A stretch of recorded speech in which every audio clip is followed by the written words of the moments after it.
बिस्मिल्लाहिर्रहमानिर्रहीम। एक दफ़ा का ज़िक्र है, एक मुल्क की मलका ने सबसे बड़े बहरी जहाज़ के कप्तान को बुलाया कि फ़ौरन बांध चढ़ाओ, लंगर उठाओ और जहाज़ लेकर रवाना हो जाओ। तुम कोशिश कर के दुनिया के इन हिस्सों में भी जाओ जहां अब तक जाने का इत्तेफाक नहीं हुआ, और वहां जो चीज़ तुमको सबसे ज़्यादा अजीब और कीमती नज़र आए इसको जहाज़ में भर कर ले आओ। कीमत की परवाह न करना, मैं एक बार अपने मुल्क वालों को ऐसी चीज़ दिखाना चाहती हूँ जो हकीकी मायनों में सबसे ज़्यादा कीमती हो और एक आसमानी नेमत कहा जा सके। अब सोचो विचार की ज़रूरत नहीं थी। कप्तान फौरन साहिल पर पहुंचे और जहाज़ लेकर चल पड़ा और कुछ देर बाद समुंदर के बीच में पहुंच गया।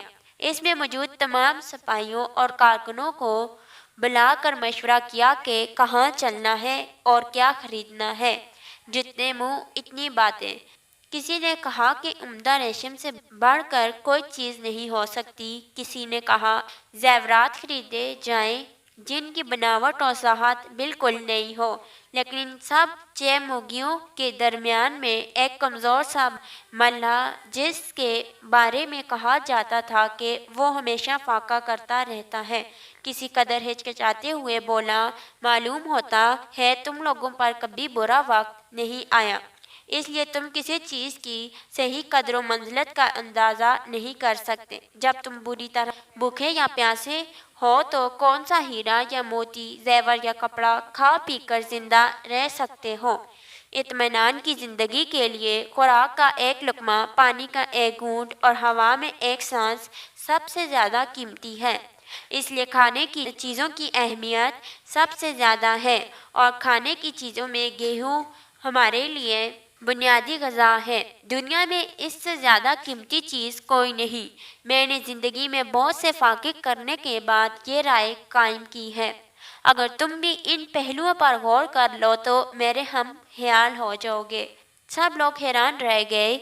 मल्लाह की बात इनके दिल में उतर गई। सब ने यकजुबां होकर कहा, गेहूँ सबसे ज़्यादा कीमती चीज़ है। पूरा जहाज़ इससे भर लिया जाए, जब कहत भी पड़े तो इसका मुकाबला हो सके। लिहाजा जहाज़ का रुख सरजमीन मिस्र की तरफ मोड़ दिया गया, जहाँ का घी सबसे ज़्यादा अच्छा और सेहत बख्श होता है। वहाँ पहुंचकर कप्तान ने गेहूं के मलकान से मुलाकात की और बड़े बड़े ज़खीरे खरीद कर जहाज़ के ऊपर तक लाद लिया। अब इधर की सुनिए। जहाज़ के रवाना हो जाने के बाद खुदा की करनी ऐसी हुई, इस पूरे हित्ते में समुद्री तूफान की सूरत में बड़ी आफत आ पहुंची, जिसकी वजह से तमाम खेत, फसलें और बड़ी तादाद में लोगों के मकानात वगैरह ज़ेर आब आ गए।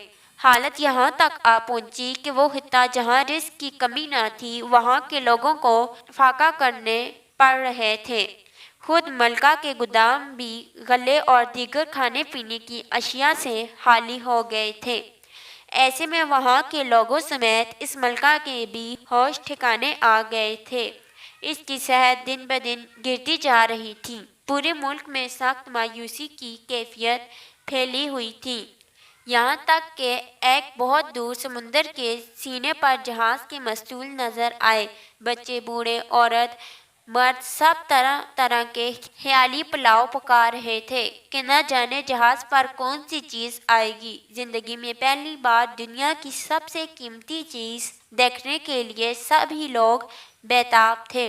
जहाज़ लंगर अंदाज हुआ और कप्तान उतर कर अपनी मलका के पास पहुंचा, जो जहाज़ के जर्सन की बीमारी के बावजूद साहिल तक चली आई थी।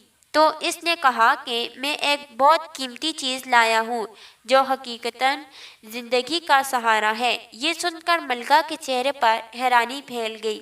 वो क्या? मलका ने पेशानी पर बल डालते हुए पूछा।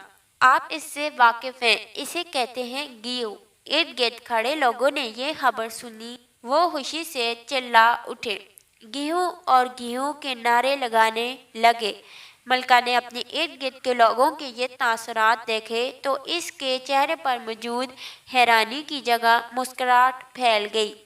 اور وہ بھی خوشی سے چلا اٹھی، گیہوں، واہ کمال کر دیا! اس کڑے وقت میں وافر مقدار میں گیہوں کی صورت میں کوئی دوسری چیز ہو ہی نہیں سکتی تھی۔ ملکہ نے گیہوں کا ایک حصہ اپنے گودام میں رکھوا دیا، جب بقیہ 6 حصے عوام میں تقسیم کروا دیے۔ یوں اس کمزور سے ملہ کی دور اندیشی سے نہ صرف ملکہ خوش ہوئی بلکہ خطے کے لوگ بھی اس خزانے سے مفید ہوئے۔ نتیجہ: پیٹ بھر کر کھا لینا دنیا کی عظیم نعمت ہے۔